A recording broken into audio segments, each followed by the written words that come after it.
Here are GCN's top 10 moments of the 2014 road season. Tour de France Stage 5.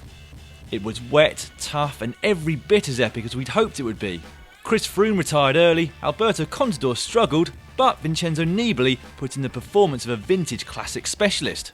He finished third on the day and put a sizable dent into the hopes of his GC rivals with the help of his Astana teammates. The day ultimately belonged to Belkin's Lars Bohm, who utilised all of his bike handling skills to thrive in the muddy conditions and take the stage win. Giro d'Italia, Stage 16. Stelvio Gate.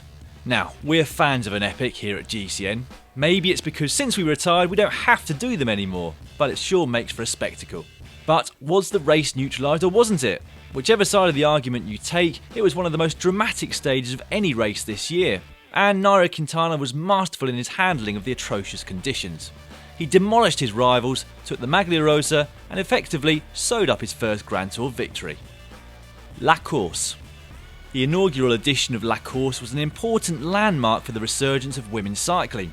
Taking place on the same day as the final stage of the Tour de France on the classic Champs-Élysées circuit, the race was given full television coverage and maximum exposure in the most prestigious address in the world. It was fitting that Marianne Vos took the win. Strada Bianca. The classic battles on the dusty, rough Strada Bianca are a highlight for us every year, to be honest. The final climb into the Piazza del Campo in Siena is surely one of the greatest finishes in the cycling calendar. But this year was particularly good. Some of the best one-day riders in the world were out in front, but ultimately the two young stars Peter Sagan and Michał Kwiatkowski battled it out for victory. Kwiatkowski had the legs and took the win.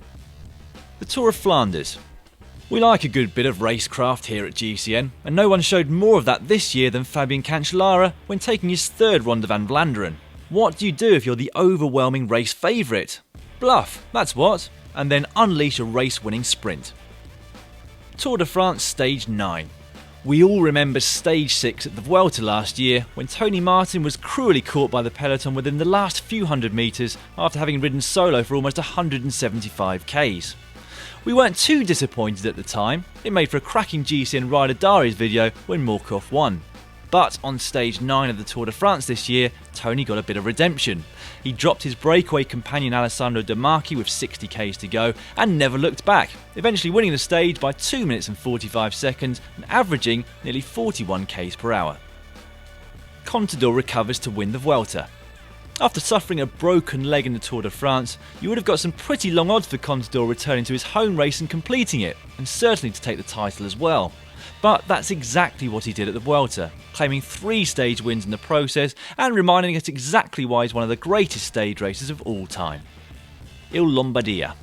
A classic that remains a classic despite frequently changing its route. We love the road, we love the season-ending feel about it, and we even love its nickname, the Race of the Falling Leaves. The finale in Bergamo was brilliant, with a late technical climb complete with smoke bombs, and then Garmin Sharp's Dan Martin stealing a march on his rivals with a classic last-minute attack whilst they were all looking the wrong way. The Road World Championships. It takes a true fan to sit through the live footage of the Road World Championships, but watch the last 30 kilometres and you got all the action you could wish for. Michał Kwiatkowski, his second appearance in our list, put his cards on the table early. Well, 250 k's in, and attacked on the sketchy penultimate descent. It took a 500 watt average power for 5 minutes to hold off the elite chasing group and take a majestic solo victory and a rainbow jersey. Jens Voigt's hour record. Okay, it's not strictly a road race in any sense of the word, but we had to include Jens Voigt's career climax and inspired decision to go for the hour record. With the recent rule changes, it was his for the taking. And take it he did, turning the hour of pain into a victory parade, becoming the world record holder and the first man ever to finish an hour record attempt with a smile. And so maybe I should think about no, I'm not thinking about another year. My wife would shoot me if I changed my mind. She would? Yeah, you kidding? She would. What was the highlight of your road season? You can let us know in the comments section below.